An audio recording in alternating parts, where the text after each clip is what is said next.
Namaskar. Welcome to Ek Samvaad at Arunima Ankuran. June 5th is World Environment Day. We're in conversation with Mr. Kedar Gore about saving India's wilderness, some of the challenges and solutions. It's a pleasure and privilege to have him here with us. Mr. Kedar Gore is the director, the Corbett Foundation. Thank you so much for joining in and welcome to Ek Samvaad. Pragya ji, thank you very much. A word about Arunima Ankuran. This is an initiative for positive social change through self-development. The goal is greater well-being and happiness for all. At Arunima Ankuran, we believe that each person is unique and special in some way, that each person can be a change maker, each person can have an impact, and that's what inspires us to keep going. So World Environment Day, that is June 5th, is the biggest international day for the environment, led by the UN Environment Program since 1974. Only One Earth is the campaign for World Environment Day 2022, and the focus is on living sustainably in harmony with nature. So I'm so grateful to Mr. Kedar Gore, Director, the Corbett Foundation, for joining us today. I'd like to request you to take us through the milestones of your journey as they're shown here. Over to you. Thank you, Dr. Pragya Kumar. Thank you for inviting me for this session. It's my privilege and honor to be here speaking with you and all the viewers. Well, since you have already put up the slide, I will quickly go through what I've been doing all these years. I started my career way back in 1996 when I did my master's in zoology from Mumbai University. I started off with WWF India. I worked there for about 8 years. Thereafter, for a brief time, I worked with Corbett Foundation and Terry. And since last 13 years, I have spent with this wonderful organization, the Corbett Foundation, which was founded by Mr. Dilip Katau in 1994. And the organization has been working at multiple levels, right from the grassroots till up to policy level. We work in 6 states today, although we started off from Uttarakhand outside Corbett National Park. But today we are in 6 states covering more than 10,000 square kilometers of wilderness areas, so as to say, plus about 700 odd villages that we work with in Maharashtra, in Uttarakhand, in Assam, in Gujarat, Madhya Pradesh, and in Manipur. So as you can see in point number 3, the overall work has been on various fronts, and it is so apt for today's World Environment Day theme, because we truly believe that we have to work with a holistic approach to conservation. We cannot isolate species separately and people separately. So we have to work together. We have to keep in mind that all our wilderness areas, barring a few, people are a part of it. And we have to plan our conservation programs in such a way that we involve the local communities. We accept them, or rather keep them as our partners. Only then we will succeed. And that's what has been our vision and mission. And we have been taking up several activities in conservation, ecological restoration, human-wildlife conflict. That's our forte, I would say, and we will talk about it briefly later. Sustainable livelihoods, conservation education, awareness, advocacy. All these are, various pillars of conservation that we have to work in this country. Previously, I have been awarded with some fellowships. One of that is by the Netherlands government in 2009 and 2012. In 2010, I was selected as a fellow of the International Visitor Leadership Program by the US Department of State. I have been associated as a visiting faculty at the Amity Institute of Forestry and Wildlife. In 2019, just before, unfortunately, COVID struck, I was awarded the CEC, IUCN CEC Excellence Award uh, for South and Southeast Asia. Uh, and before that, Excellence in Biodiversity Conservation, Environmental Awareness by Think Wildlife Awards, and 50 Most Impactful Social Innovators Award in World Conservation Congress 2018. These are a few, milestones or stepping stones that I've had in my life. But my journey started as a passionate wildlifer when I was in school. Mm, And I must acknowledge this that I belong to a beautiful region in Maharashtra called Konkan. mm, And, during school days, there were a lot of opportunities for me to visit my native place in Ratnagiri district. And that wilderness is awesome. So anyone who visits that place at a tender age, I can guarantee that that person will definitely fall in love with nature. And same happened with me. Uh, so I started off with birding and observing several creepy crawlies, and looking at plants and trees and all the life forms that are around, and enjoying them as well, eating raw mangoes and jackfruits and garcinia fruits and everything. So that was an indeed and wonderful time that I spent as a child. And but that really imbibed that love for nature at an early age. And as I grew, uh, probably it occurred to me sometime during that journey that conservation or wildlife is a field that I should take up as my career. mm. Fortunately for me, I got opportunity with WWF India, and thus I started a career. So it was it was great that I got that opportunity. So I'm very thankful to God for that. What a wonderful thing to happen, to start working in the field that you're so passionate about.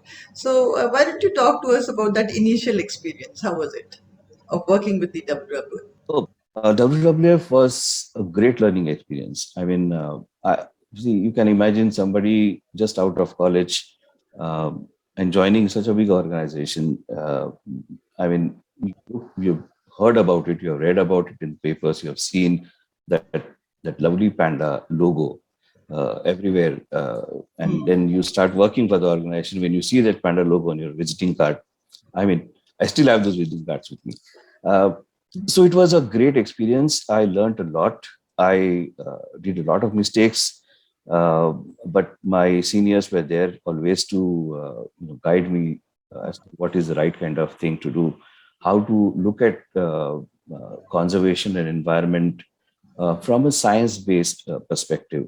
Uh, I mean, always we need to be having an emotional connect with environment. However, when we look at conservation, it should be science-based.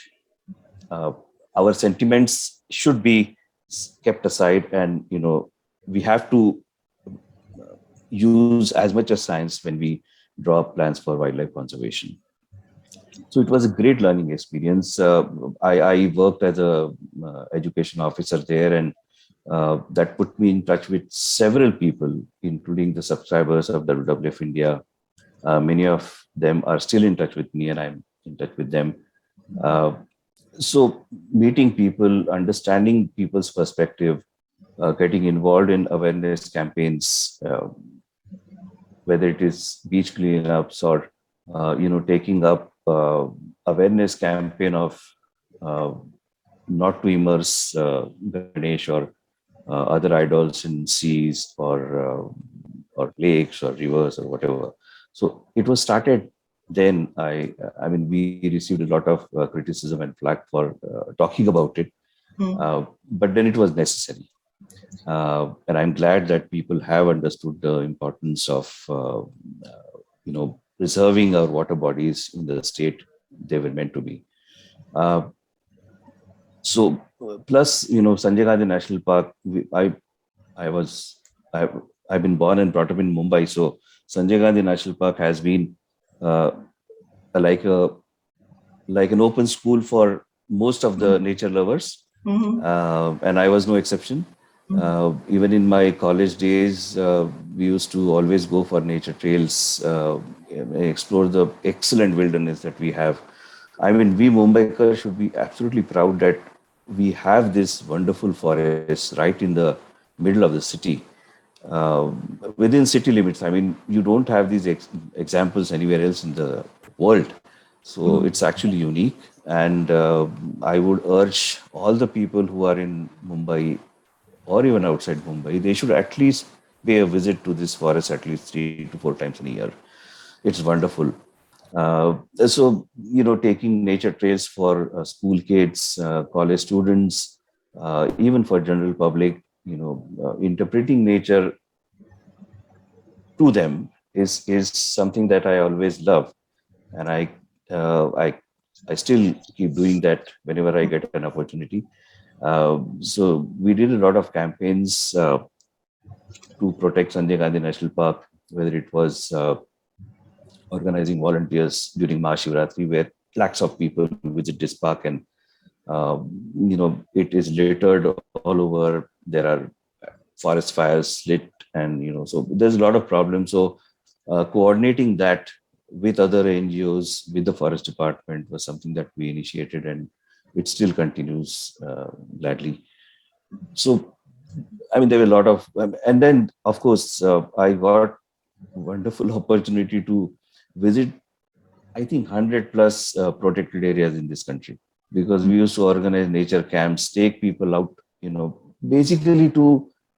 Uh, I strongly believe that unless you go out in nature, you touch that leaf or Yeah, the bark or absolutely. the stone, you cannot have that, that connect with nature. I mean, you can read. Reading books is excellent, but people believe that watching films on National Geographic is good enough. But I would say you may not see a tiger always when you go out on nature trail. You will not see an elephant sometimes, but you would see a spider. You will see some insect. You will see a bird on that tree. You will observe several things. Just try to be one with nature. I mean, if that happens, I'm sure you will always take conscious decisions to protect your nature around, preserve the environment as much as you can. So that was the opportunity that I got with WWF. I'm greatly grateful to this organization for giving me this opportunity. And, I would say it really shaped my thinking, my career, and many things in my life. So thank you very much for that.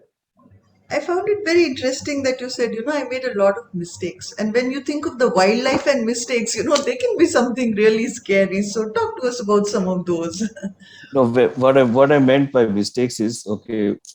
See, what happens is you have to make proposals, you have to write reports, and these things are not taught when you are in college. Okay, you would be dissecting some animal and knowing where the heart is and where the lung is and whatever it is, but when it comes to practical conservation, Hmm, you need to write. You need to write extensively. And as a child, I mean, except for school essays and writing papers, exam papers, you don't really write. At least I didn't do that.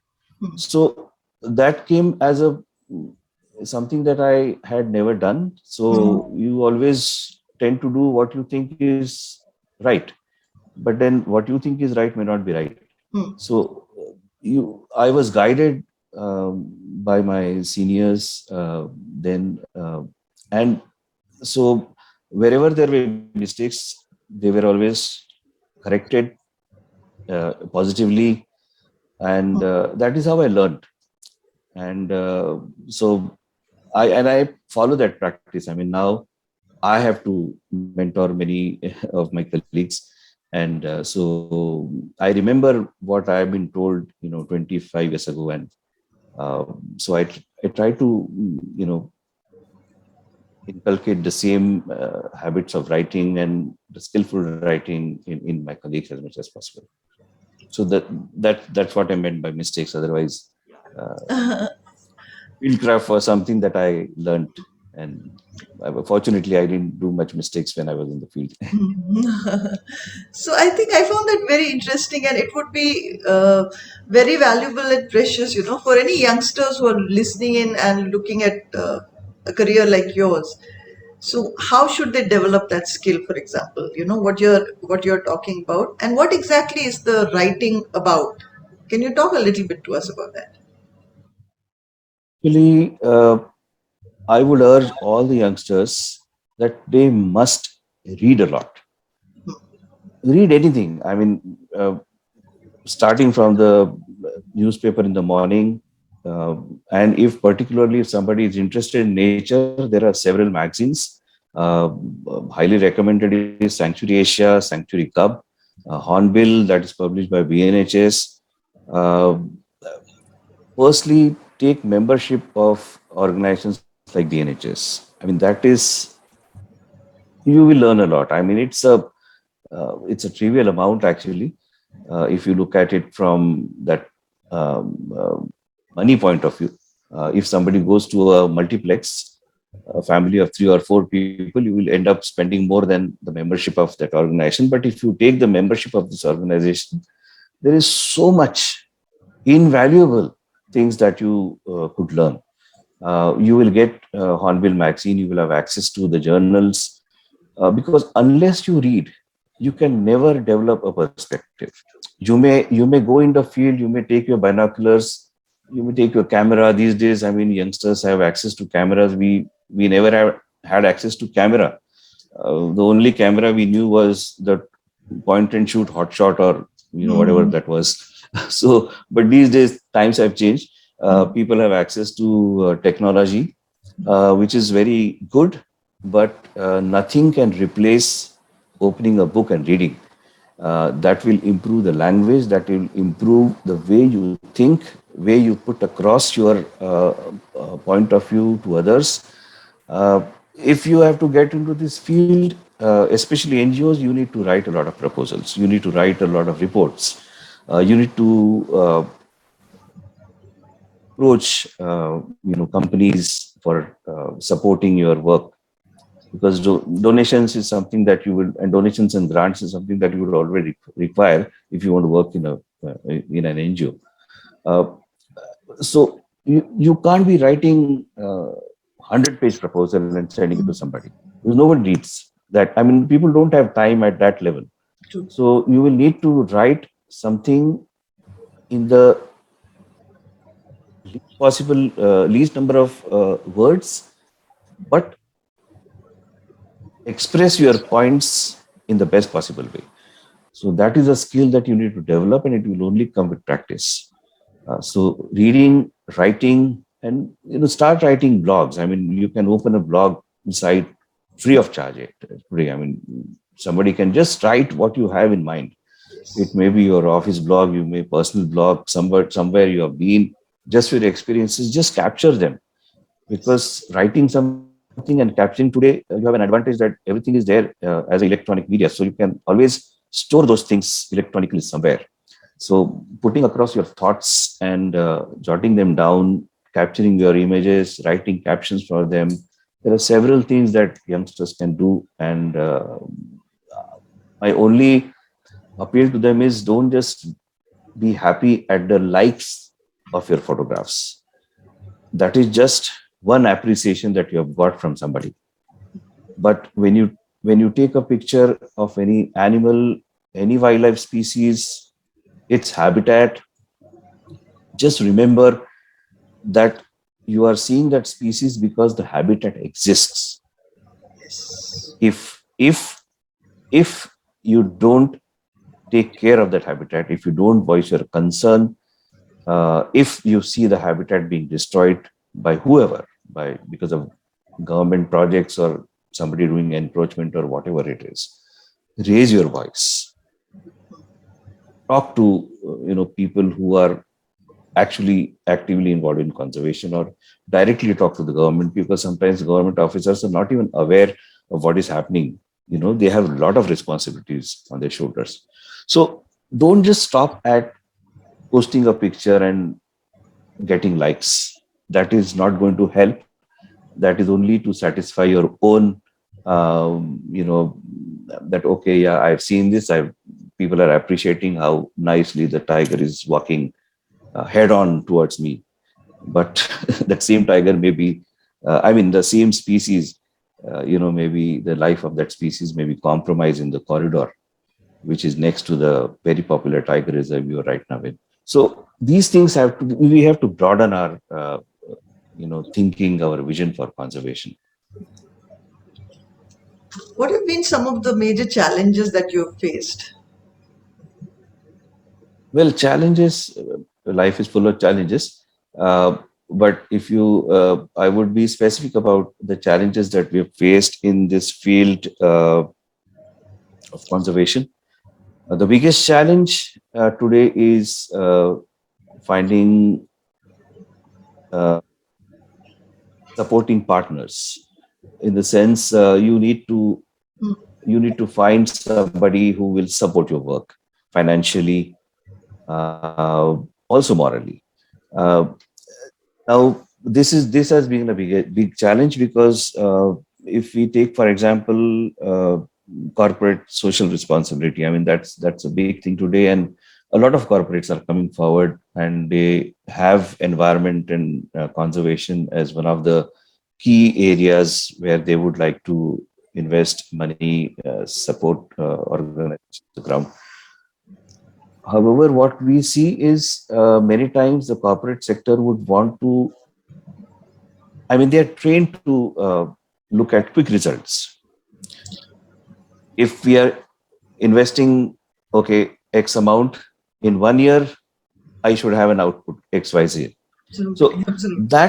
that doesn't happen always in case of conservation work. I mean, if you do something that will help in tiger conservation, you, you cannot say that, okay, because I have done this, the tigers have grown from 10 to 20. Mm. That doesn't happen that way. I mean, you can't really prove it. So it needs time, because conservation is a long term process. If you are investing something, it will take time to bear the fruits. So we need to be patient. You can't always have uh, outcome in terms of numbers. So that is one challenge which we face when we deal with our in many of the corporate sector partners. Uh, but there are many who have supported us, and I'm greatly thankful to them. They Because they have understood that you know conservation is extremely challenging. The other challenge that we feel is our conservation is too much tiger centric. We always talk of tiger conservation in India, which is great. Tiger is our national animal, and India is the only place, I can say with conviction here, that only country in the world where tiger has a future. So, and we have done excellent work. We have already declared 52 tiger reserves in the country, which span around 72,000 square kilometers. But they are only about 2% of India's area. So I'm sure there are more opportunities to declare more tiger reserves. And I think more than tiger reserves, we need to have the connecting corridors equally protected, because that is where the problems of poaching and retaliatory killings and things like this happen. So these are very crucial areas to be worried about. But coming back to that only approach of tiger conservation, see, tiger are terrestrial animal. They live in forests, but they exist in many habitats across India. However, there are many more habitats in India where tigers do not live. For example, in deserts, in Right. grasslands, in marine habitat, high altitude Himalayas. I mean, there are no tigers there. Mm-hmm. So, are those species not important? Uh, We Yes. always talk of tiger conservation, and so tiger is an umbrella species, and when we talk of tiger conservation, a lot of things get saved. Yet it is correct, but there are some species that are living outside the domain of tiger conservation. For example, the great Indian bustard, which is the most critically endangered bird today in this world, I would say. Less than 150 remain in the world, and most of them are in India. They occupy semi-desert and grassland areas. Uh, I mean, they, we are least bothered. Unfortunately, most of the grassland and open areas like this in our country are considered as revenue wastelands. So this whole uh, analogy of calling such rich ecosystems as wastelands is absurd. I mean, Britishers started this, and foolishly, I mean, we are continuing with this even today. Uh, I don't know why, but this should be changed absolutely. I mean, we can't just call nothing in nature is a waste. Okay, even if we don't see a lot of trees on some area, it doesn't mean that it's a wasteland. It has got some unique features. I mean, if we can't have lesser floricum, great Indian bustard, a spiny-tailed lizard living in dense forests and evergreen forests. So that's not their habitat. So there are unique species that have been adapted to live in these areas in such habitats, and that evolution has taken place for millions of years. So we need to ensure that our conservation thinking is broad enough to include all the species and not just tigers. Unfortunately, what happens is conservation has always been mega species driven. Okay, we talk of tiger conservation, we talk of elephant conservation. Only large mammals tend to sort of attract attention. So that's the reason, I guess, a lot of conservation programs have been um, species, mega species specific. But we need to change this thinking. We have to worry about smaller species that are actually vanishing uh, before even being documented. There are several new uh, species of insects and arachnids, amphibians and snakes. They have been A lot of researchers and scientists are discovering them in areas where we have dense evergreen forests.